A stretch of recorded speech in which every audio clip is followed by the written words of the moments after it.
Today's episode is sponsored by Midwest Fire.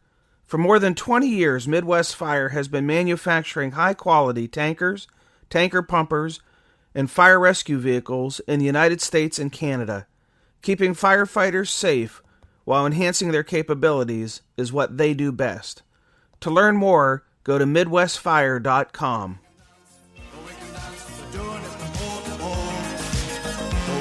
Hi, this is firefighter Richard Marcus from the New Hartford Volunteer Fire Department, and you're listening to Dr. Richard Gassaway on SA Matters Radio, helping us see the bad things coming in time to avoid the bad outcomes.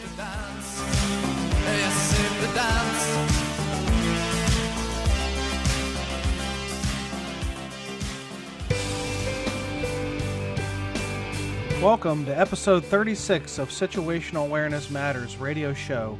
I'm your host, Rich Gassaway. The purpose of this show is to improve situational awareness and decision-making for individuals and teams who work in high-risk, high-consequence environments. The SA Matters mission is simple, to help you see the bad things coming in time to avoid bad outcomes. I'm coming to you today from Pittsburgh, Pennsylvania, where I'm in town to deliver a one-day situational awareness program for the Brighton Township Fire Department and neighboring departments in the region. It's a bit unusual for me to deliver a program sandwiched between Christmas and New Year's. I'm not really sure what to expect for the attendance.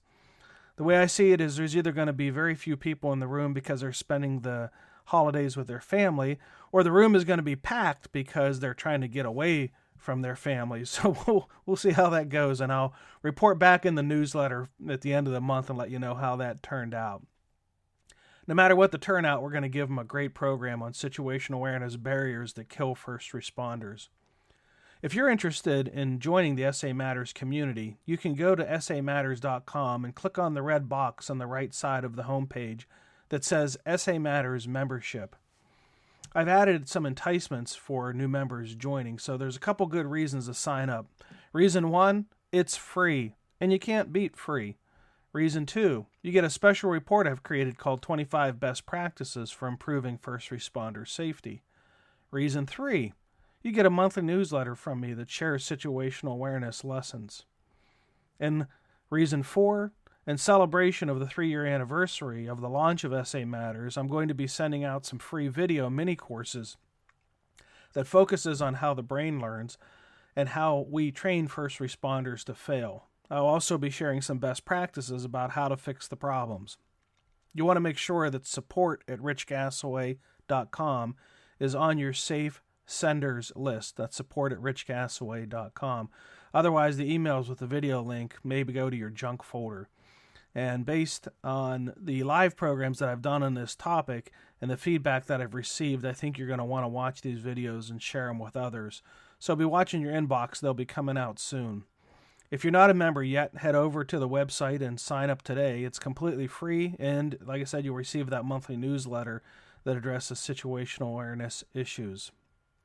I'd like to take a moment to thank some recent program hosts of the SA Matters live tour events.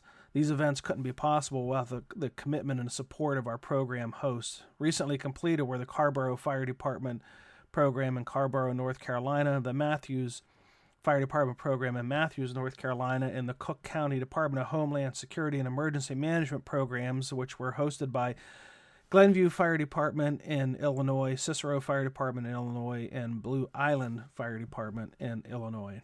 Upcoming events include the Brighton Township Fire Department program here on December 28th, and come to think of it, I think the podcast airs on December 30th, so this is thanks in advance, I guess, to Gary Gordon for arranging that program.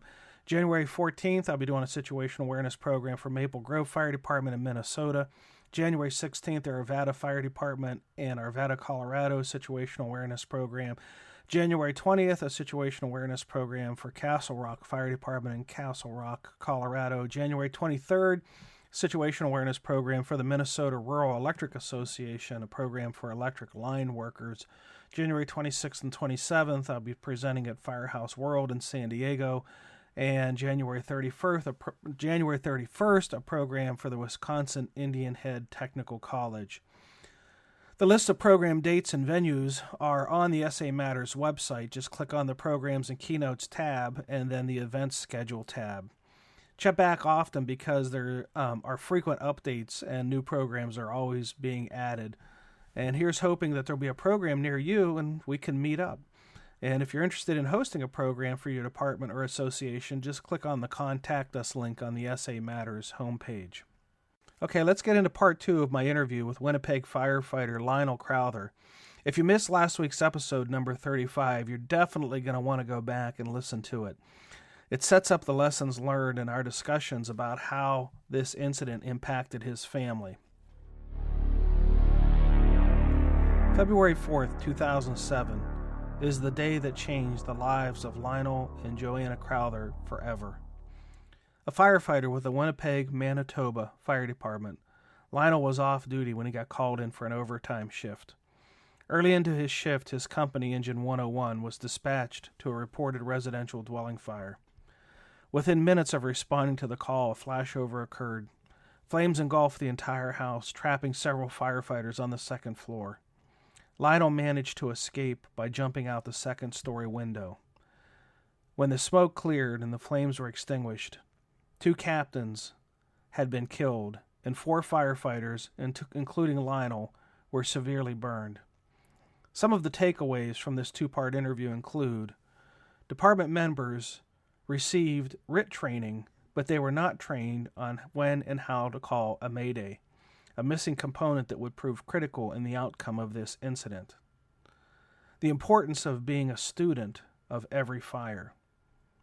The need to acknowledge our own weaknesses and see where we have opportunities to improve.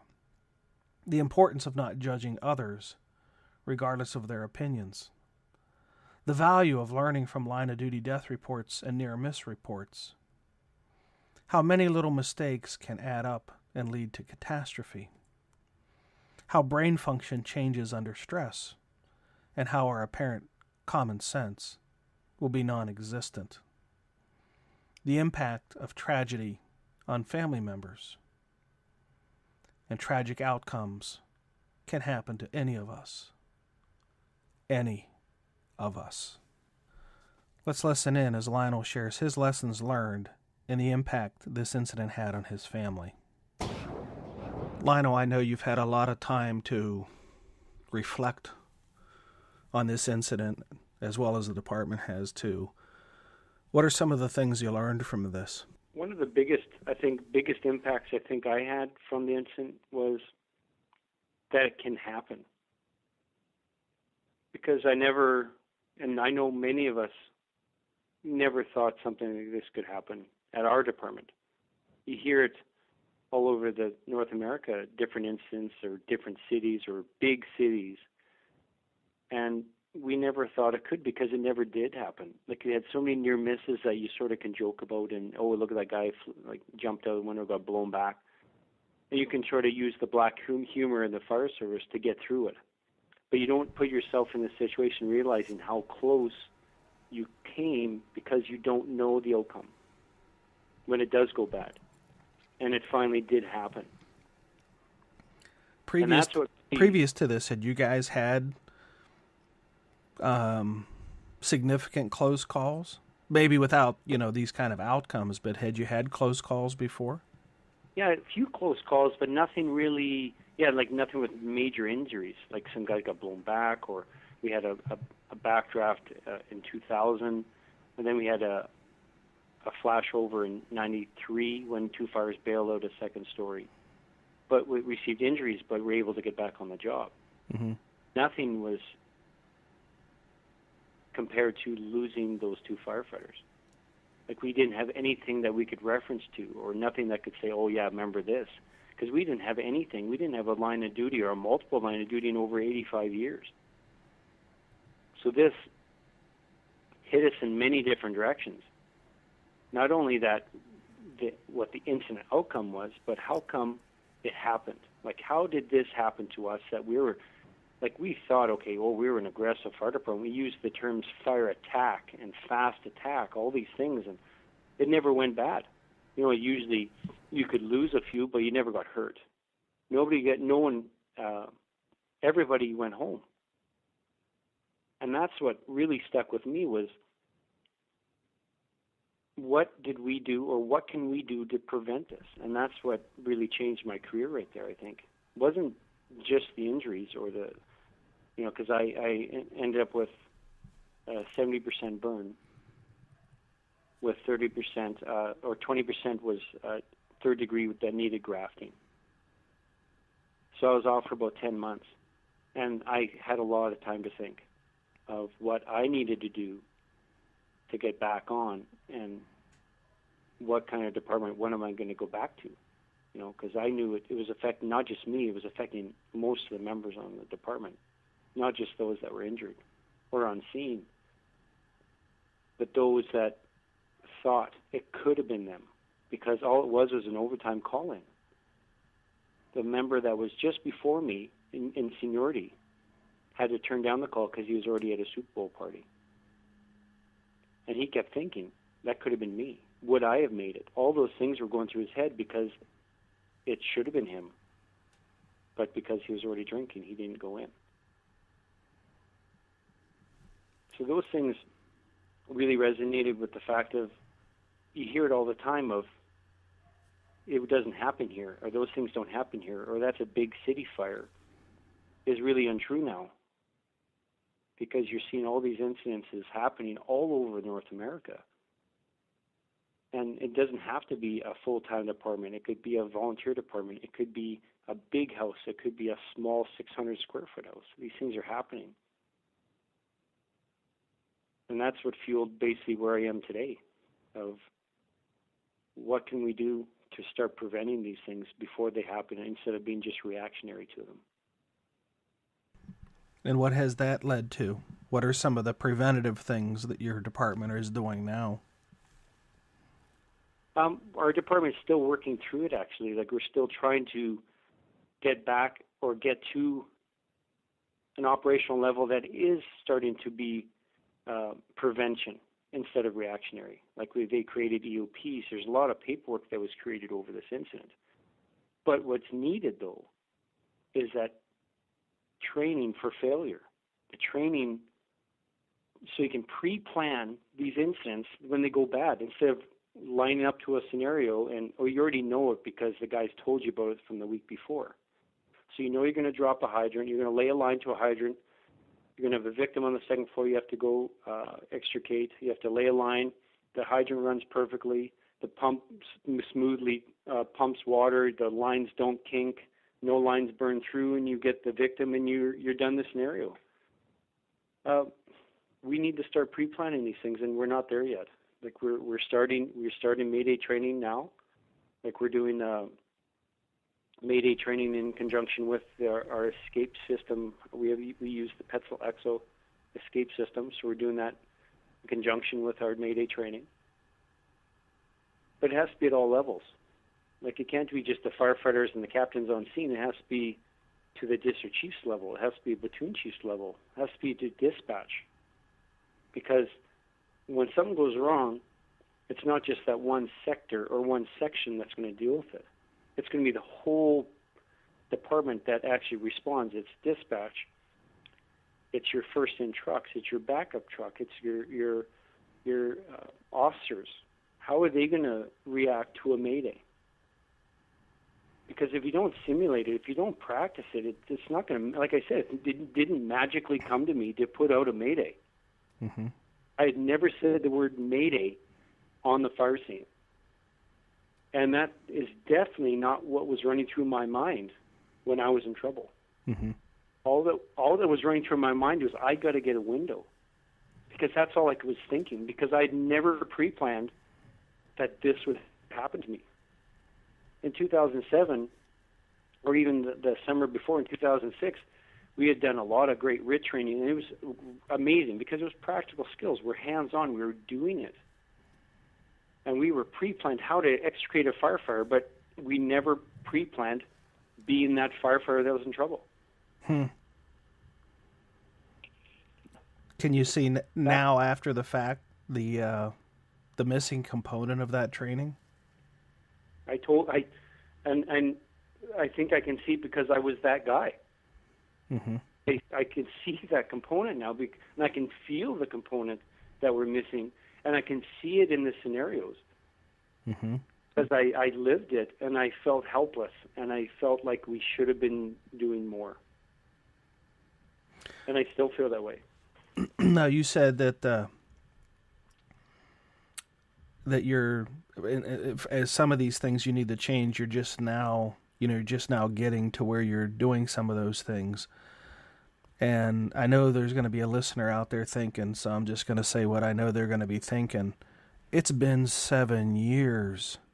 Isn't that enough time to get some of these things in place? I mean, what's taking 7 years to get these meaningful changes implemented? I know you're not a small department, but shouldn't the deaths of 2 firefighters compel the department to, within a shorter window of time, sew up these holes and be ready for a thing like that again? They did start right away. Like with the report, they started by getting us different type of gear, like more layers, can withstand flashover. They had to go to different radio systems, or a radio.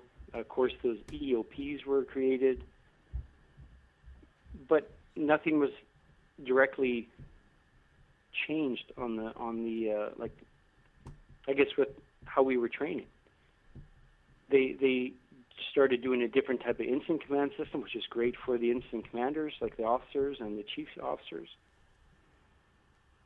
And then a couple years later, we started working towards training towards the Petzl Exo system, which was a chapter in the book, basically, for Maydays, but it's not the full book. Like, we have to train the firefighters on how to get to the window to use the escape system. That's how you get them out. You got to train them how to save themselves. If the RIT team, like we thought was coming for us, they had another firefighter. So you got to train them how to prepare yourself if you're waiting for a RIT or if you're waiting to survive. But this is all the things that my department's been working on. They started right away, but not everything comes right down to operations right away. Mm-hmm. Like, we're lucky enough, we started doing the exo system in the fall, or actually sort of the spring of 2011. And it was years of training or of looking for an escape system, and that was a two-year process right there from 2009 to 2011. So that took 2 years. So there has been movement and towards change and trying to make it better, but it doesn't always go down to the grassroots level of the guys on the ground. Mm-hmm. And of course, there's always the thought of that happened in 2007. Like, is it going to happen again? We don't know. And that's the thought process of, for myself, I think about it almost every shift. I got to prepare myself, and I prepare. But I'm only one member, and I know there's a number of other guys that went through it with me that feel the same way. But we're only a few voices that went through this and lived through it to tell and why it's so important to train. But now it's, how do you get that out to the whole membership or all firemen, that this is possible? And how can you pre-plan failure so then you can make it, or even have a better chance of making it? That's the goal. Like, how can we do that? Do you think you still have members that are in denial that such a thing could happen to them? Yes, I've spoken to them. With some of the work I do with the Burn Foundation and the IFF, the Fireground Survival Program, you see that. You meet the people that they don't think it will be them. They will be the savers. They will be the rescuers because they've never experienced this. And I honestly thought I was that guy too. Back then, I never thought this could ever happen. And a lot of people act surprised when I say I've never, before this happened, I never thought I could get burnt as a fireman. but it can. So, and the only thing before it happened, you kind of had that mindset, for better or worse, that maybe you were bulletproof.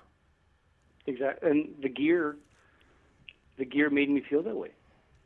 Mm-hmm. We have a great gear. We have a tremendous support on our turnout gear here in Winnipeg, and always basically moving ahead. And we have some great people like Barry Bukowski. He was a captain on our job, and he led the charge of change for how to make turnout gear. And he's why turnout gear has changed in many different areas of North America. Mm-hmm. And I'm assuming you've never been in a fire that's been that hot before. No, I've never been in something. We've been in, like, I thought I was seasoned. That's mm-hmm. to say it now. Mm-hmm. I thought I had a good experience. I thought I had seen enough that led me to being an experienced member on the department.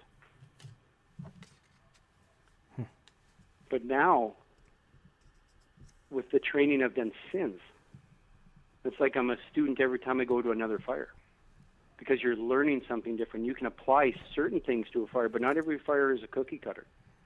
And you have to apply all the things within the book, not just a chapter, to every fire.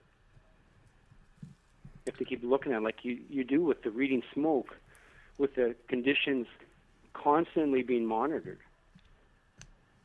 Because it's changing. A fire doesn't just stay the same. It's destructing a house. We have to be looking above us, beside us, below us, every moment we have every chance we get. But the mindset isn't there everywhere. But the good thing is that it is, though. There's some departments that are doing it.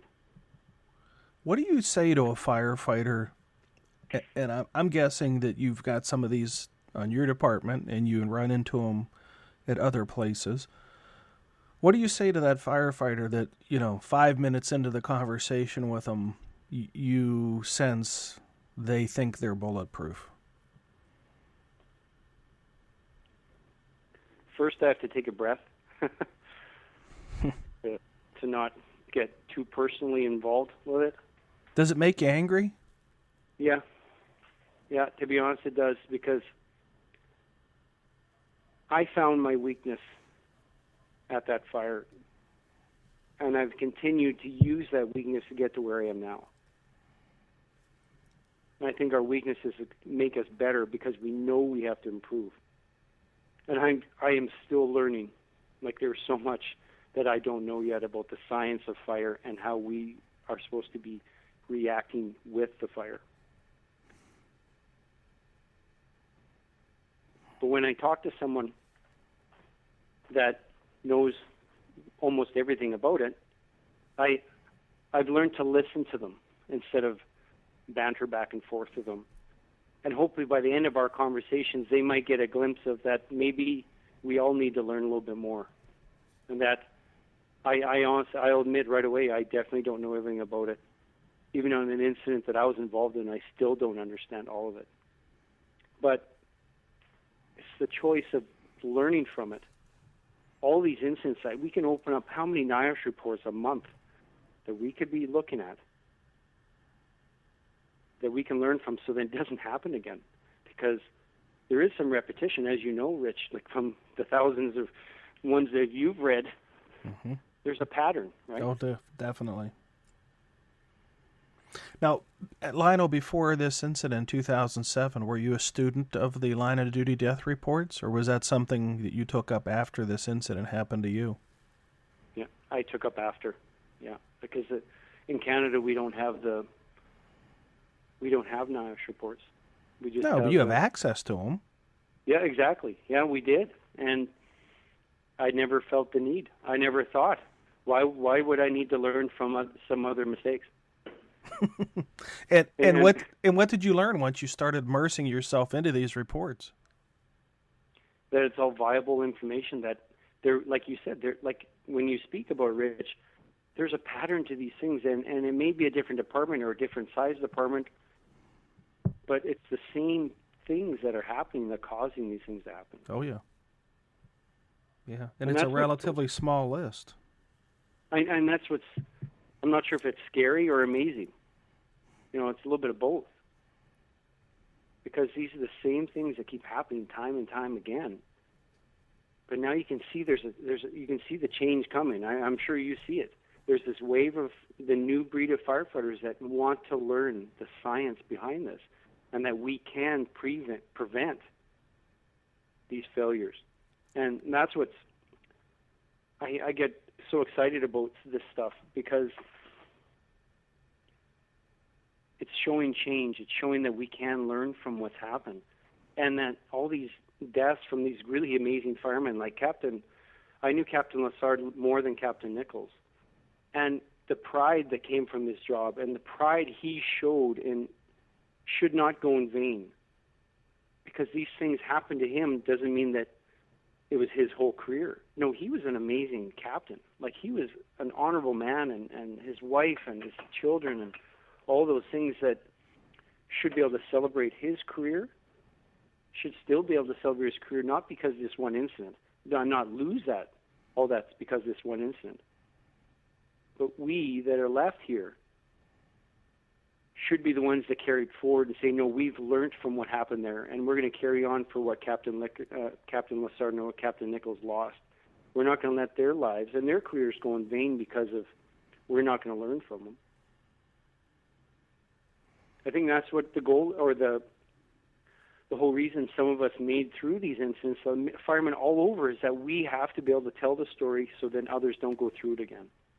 Mm-hmm. So then they can pull back all those little things that I said and say, well, here's a benchmark that we could have stopped that chain of events from happening.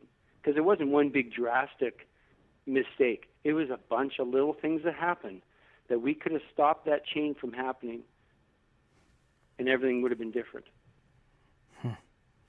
That's one thing. Go ahead. One point I remember when I go and teach with the Fireground Survival Cadre, that they say, well, why didn't you close the door? And you know what? If I would have been taught that, and now for me it's muscle memory. One thing I'm going to isolate the space. I'm going to close that door and make some time for myself. If I could have done that simple thing as closing that door, many lives would have been changed. But you didn't think about it. I may not be on this phone call. You didn't think about it. No, because I never trained on it. It didn't. I'd never read about it before. I didn't immerse myself into the study of this. Lionel, there are people who will say, critically, but common sense would say, close the door. Where? So help me, Lionel. Where was your common sense in that moment of tragedy? My common sense was basically in fight or flight. I was basically trying to survive. Thank you. Yeah. They needed to hear that, because those who stand back at 40 yards and look at these things in a critical way say, well, I would never do that. I've got better common sense than that. Not even realizing that common sense is not going to be there to help them. You know, common sense is rooted in the rational brain, and under stress, the rational brain does not function the same way. So all those people in their calmness talking about common sense, they have a completely different brain that's functioning in that moment of survival. And you experienced that, right? I did, and I've learned that.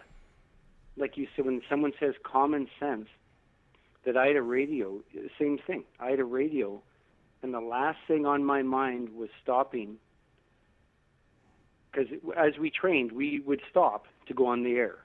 You would click your radio. You would stop. You wouldn't multitask and be moving, because we would stop. So that was my pattern that I created. And also, whenever you're close to some other firefighter with this new radio system we had then in 2007, your radio would squelch, right? Mm-hmm. So the last thing on my mind was to stop and to go on the air to say, hey, we're in trouble. Because I'd never done any of those things before. Mm-hmm. So it wasn't like it's going to magically just appear to me, like some firefighters have told me, why didn't you just go on the air? Why didn't you just throw your captain out the window? All these things that they could tell me, well, after they heard all these things, it's much easier to be a quarterback. Mm-hmm. Yeah. At that time when all the pain and all the panic and all the disorientation, all that stuff was happening, all I had, that tunnel vision, all I had was window. That's all I was thinking.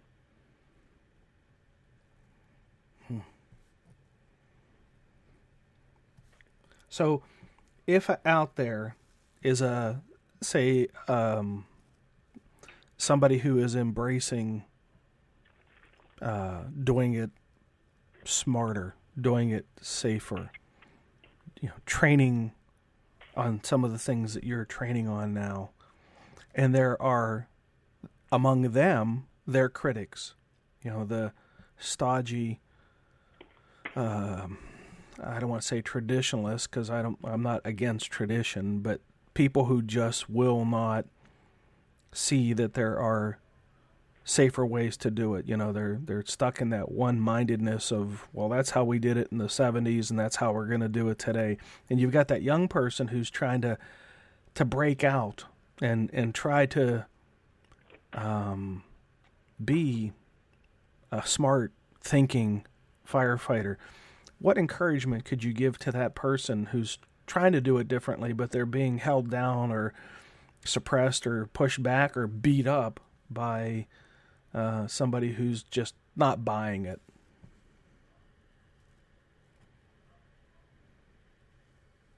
I try not to put down, like, I love the tradition of the fire service too. I love that side of it. But I never want to put down someone because of their belief system, I guess. But I want to try to show them by example. And say a young firefighter, even if on my crew or someone I can actually be training with, I try to show them by what I'm doing does make a difference. By those training with your gloves on. Like practicing, checking your air on your SCBA, by not in when it's sitting in the seat, but actually pulling it out, wearing it with your gloves on. It makes sense. How many firefighters train with their gloves? How many firefighters go on the air and take their gloves off to talk on their radio? How many can actually manipulate their SCBA mask and their tank with their gloves? So I try to train and practically show them that these things do make a difference for when you may need it. And I said, don't be afraid to immerse yourself into it and think about these things before they happen. And I try to give them scenarios and by example of, because I say, well, the first time you drive to your fire station, you looked on the map, you checked all the streets, you had to follow little things before you got there. Like, you had to pre-plan that. And you had to do that a couple times.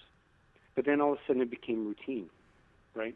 And then all of a sudden, by the 6th, 7th, 8th time you drive to that fire station, you could do it without looking at the map. And then a year later, you don't remember that cross-section or that little benchmark anymore because it became a habit. And that's what I try to ingrain in them, is that trying to keep that routine going and make it second nature. I don't want to try to fight against the tradition of someone else, because it just, people will turn off as soon as you start challenging them, it seems, or in a negative way. But if you challenge them in a positive way, that I find with the practical training of it, and by showing them these different events and how we could take away from them, that's what I found has been the most powerful and the most significant change, I think, with the things that we've been involved with, is by showing them the positive change that we can make from these negative outcomes. Mm-hmm.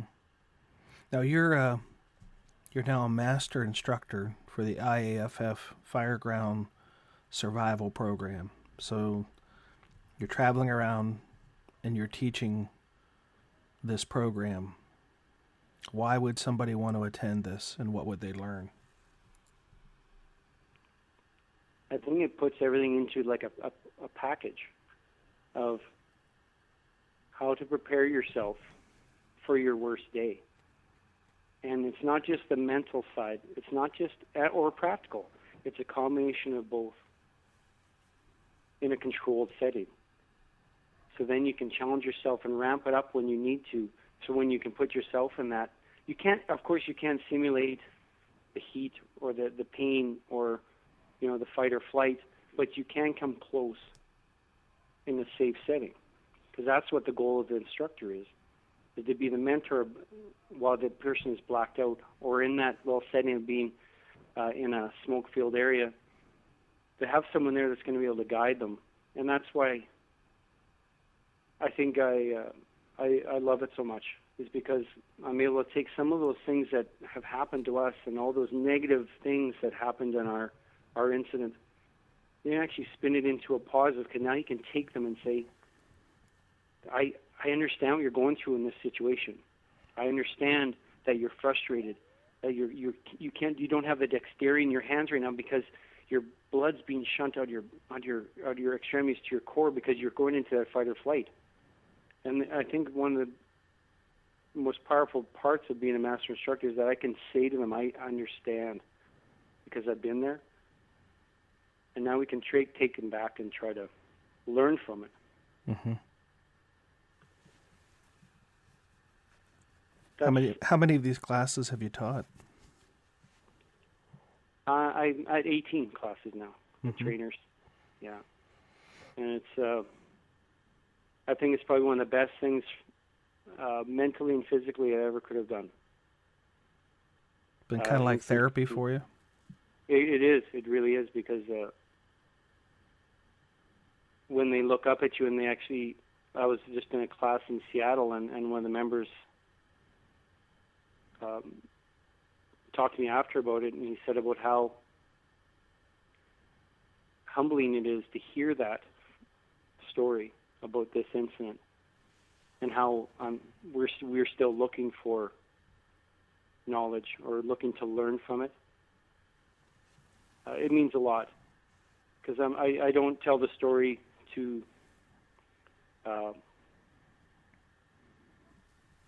look better than anyone else.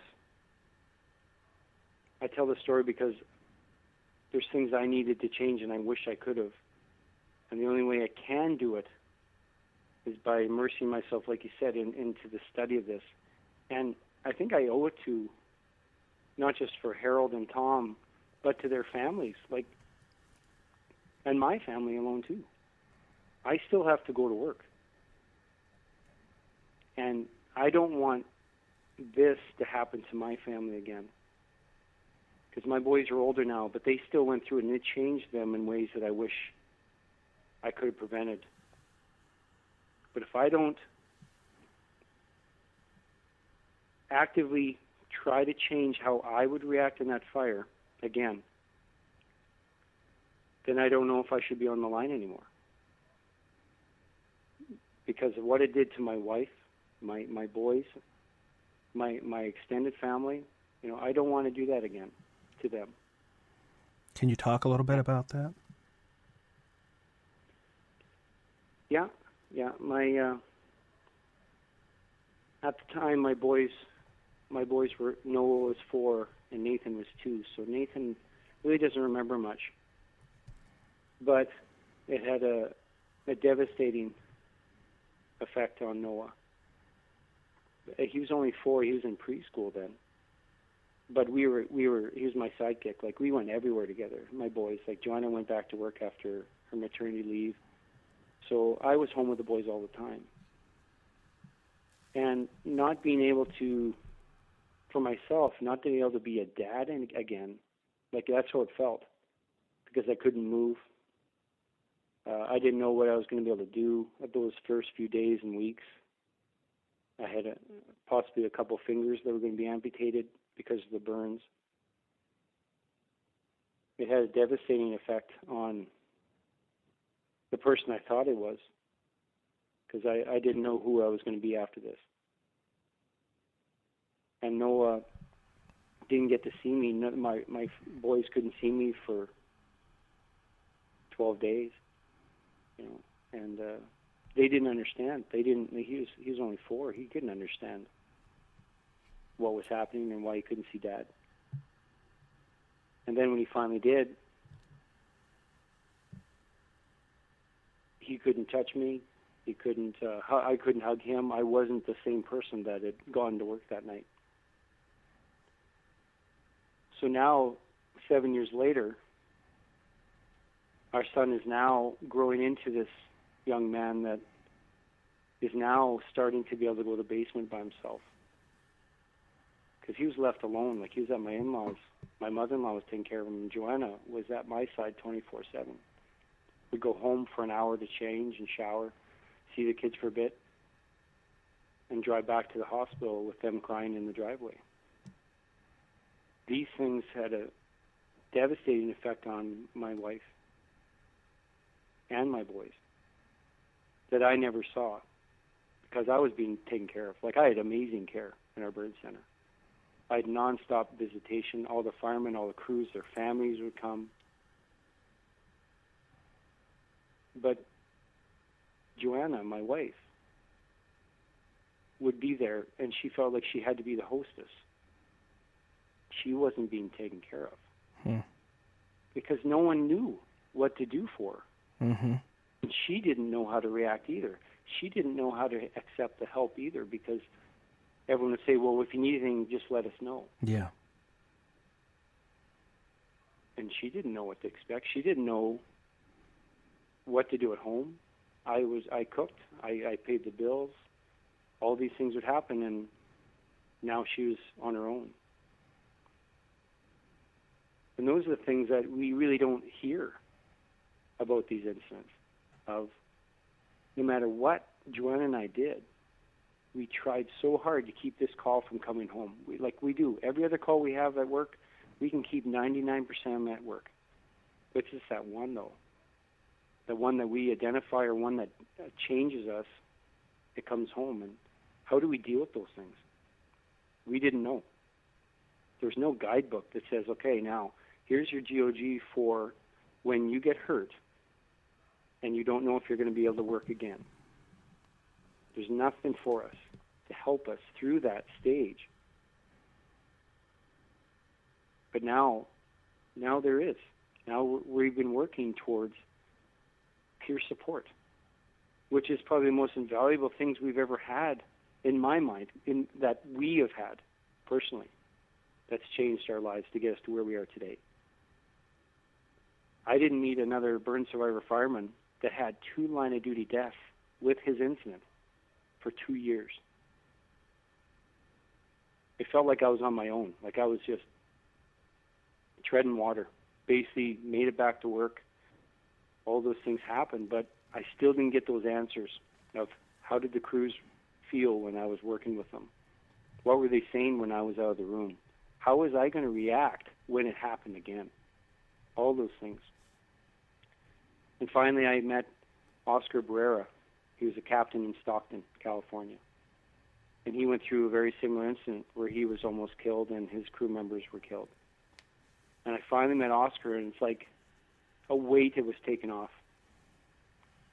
It was a very powerful time. And we needed it because this incident was ripping our marriage apart, where everyone said, oh, this must bring you so close together. It doesn't. We had a very good marriage before, but trauma and tragedy doesn't always make it better. And we had to learn, because I was trying to be myself again. I was trudging forward and going forward and going forward, not looking back, not wanting to look back. And my wife became my caregiver. She was my nurse at home. She was no longer the person I would come to be my confidant. I didn't want to tell her my fears. I didn't want to tell her the things that scared me about going back to work, or about the image that I now had, my physical image, my mental image, all those things. I didn't want to let her know all those things that were going on in my head or on my body. One of the reasons is because I didn't want to let her down. And also I didn't want to scare her again. Because she wasn't able to tell me her inner feelings because she didn't want to feel like I was looking for her, or she needed help too. Like, Rich, you've met her, and you know that she's an amazing woman. And she's the only reason why I am where I am. But she was so afraid to ask for help because she felt she wasn't hurt. And that she needed to be your caregiver, not the receiver of care. Exactly. Because she didn't feel that she deserved it because she had no physical ailments. She could see what was happening to me. She saw those surgeries. She saw the pain and the frustration and the anxiety. She saw that, and she said, "Why do I feel this way?" But that's what happens. It's real, and that's the power of the peer support, is that it's not just for the burn survivor or the firefighter. It's for those in that circle of friends and family that went through it, but they didn't have the benefit of the good drugs. How hard was it to go back to work? It was exciting. It was a mix. It was like a 50-50 mix of fear and excitement, because I'd made that finish line. Like, the only goal was to get back to work. But then I made it. And I didn't look on either side, though. I didn't look at what's going to happen at work and what's going to happen at home. Joanna and I both didn't realize the negative effects it was going to have on our marriage and our children by me going back to work after being home for 10 months. Having my little boys feeling Dad's back, and I was able to do everything again, going outside, bike rides, everything. And now Dad was going back to work. And why would he go back to a job that killed him, almost killed him?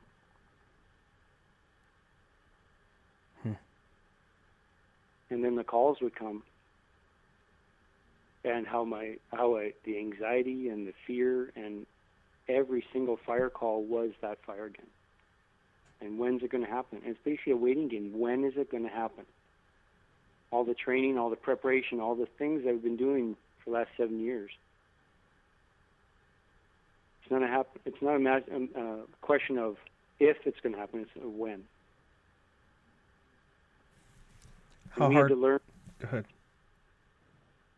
We've had to learn how to deal with that, and how do you direct it in a way that's not going to drive you crazy. How hard is it for Joanna when you got to go back to work?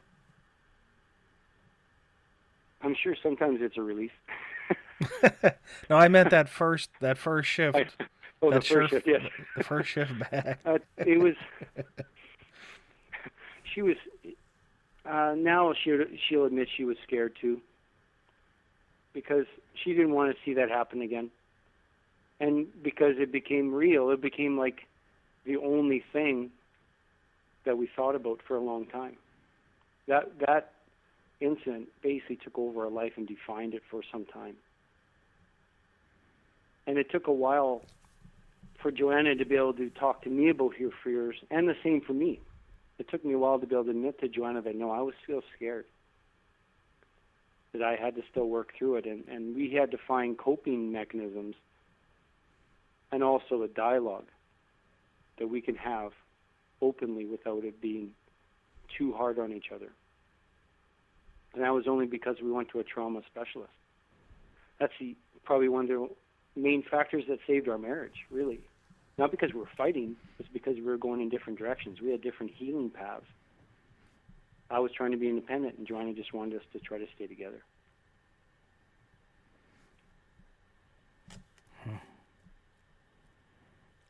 I'm going to ask you a question. I don't think, you and I have talked a number of times about this incident, and I've interviewed you before, too.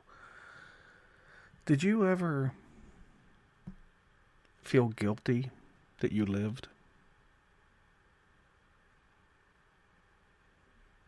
Especially right away, yes. I had survivor guilt for quite a while.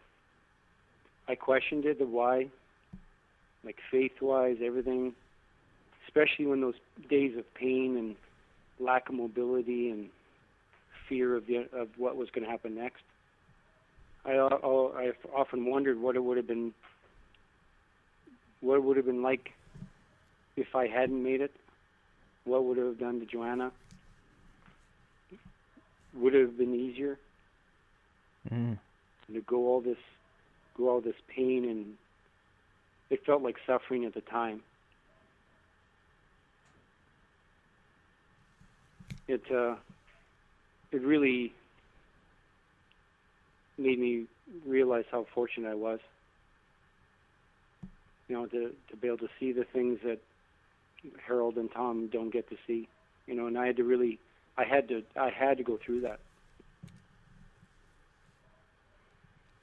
Do you get a chance to speak to his family, their families, Harold and Tom's? Yes, yeah, I'm very fortunate. With Linda, Tom's wife, not as much, but I really enjoy. I've really enjoyed gotten closer to Lynn Lessard. Lynn has been an amazing. She's actually become a really great part of our family, actually, and the strength that she's shown us and the support that she's given us, where I felt that we were supposed to be giving her. It's been amazing. Like I'd phone her just to say, because we wanted to take care of her and help her, and in the turn, she was actually doing that for us. She's an amazing lady, and that's one of the strengths and motivating factors to what I do today for her and her family. I don't want to let them down, that I got the gift to make it. I really think it was a gift. And if I don't appreciate it,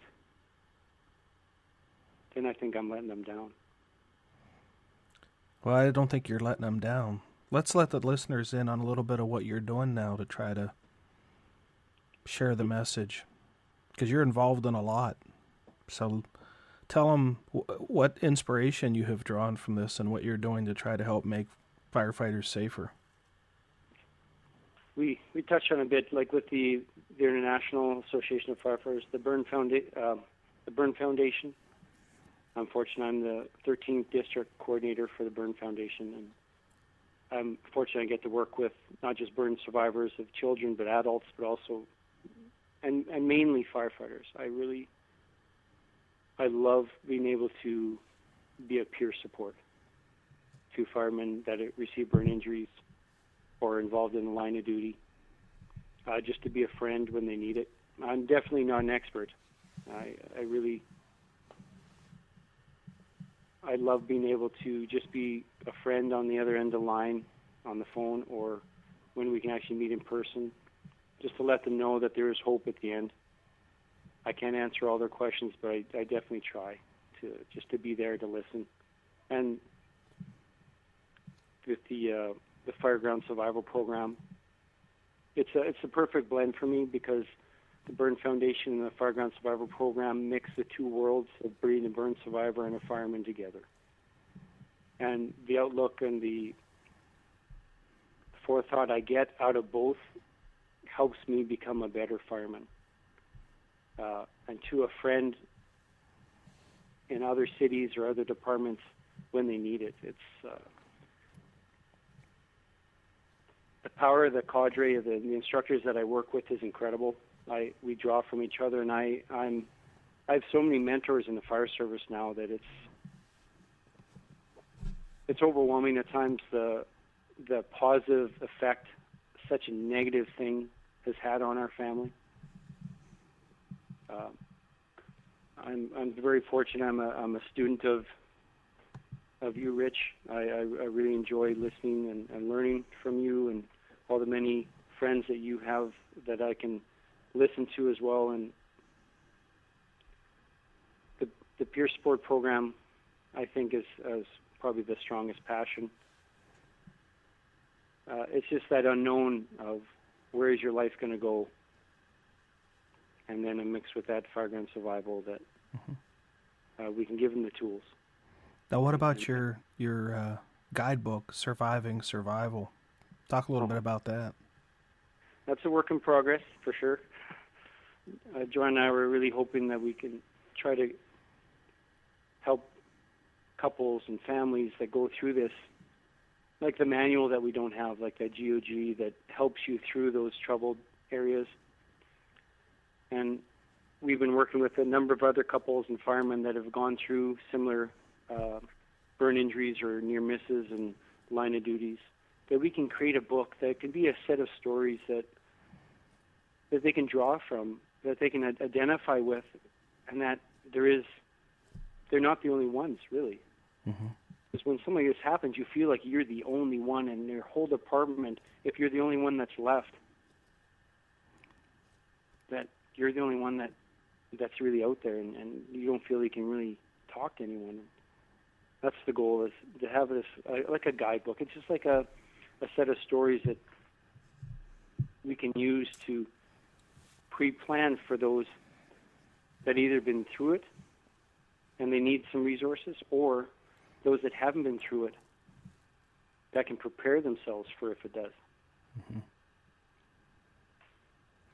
Now, you and Joanna actually have a joint program that you talk about the incident and the aftermath of the incident. And we had you down here in Minnesota to speak at our Fire Chiefs Conference, and it got amazing reviews from the attendees.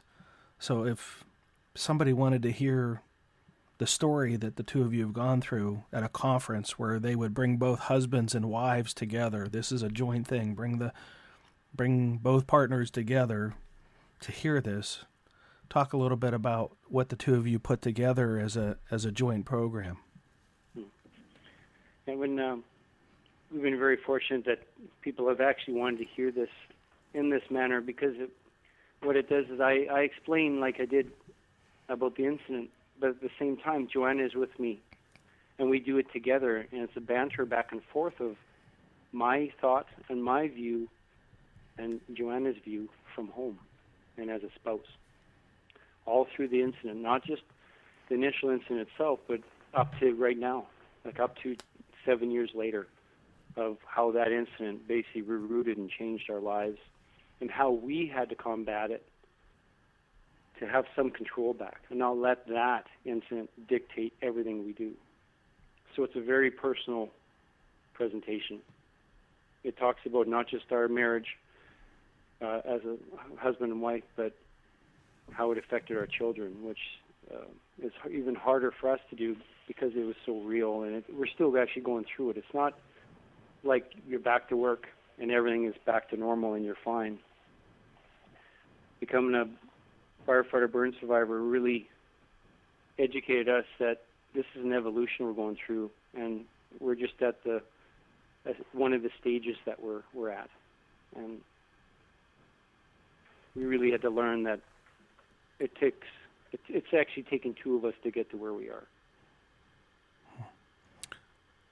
Out there listening might be somebody who is a burn survivor, and they may not know about the foundation.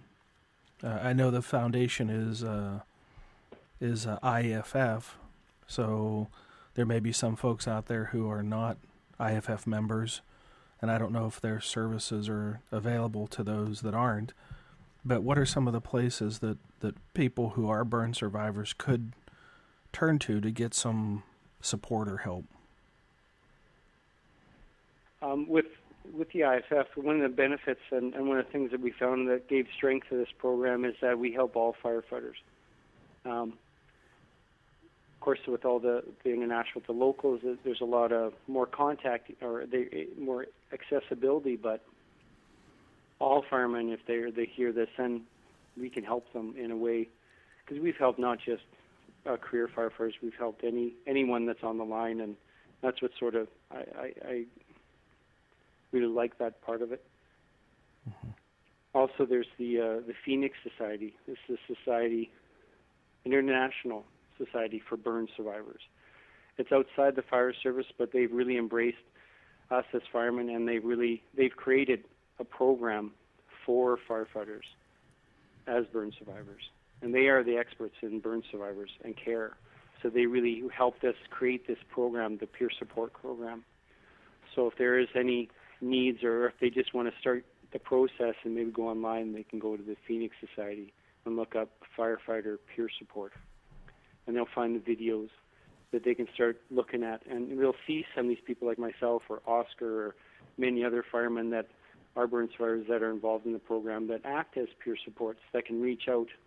And one of the goals is that we can make contact, and no matter where they are in North America, we can try to sort of create a contact within their area, because there's so many of us now that we can actually try to pinpoint, say if they have a burn on their hands or facial burns, inhalation burns, or amputations. We can actually put them together and partner them up with another firefighter or the spouse going through that.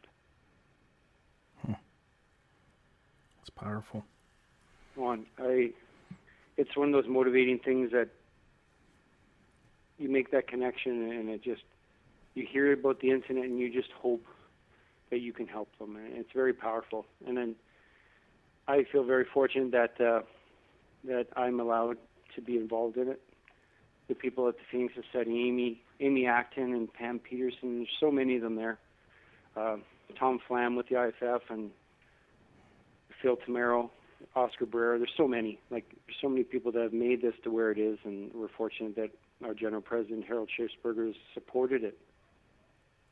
And same with our Fireground Survival Program.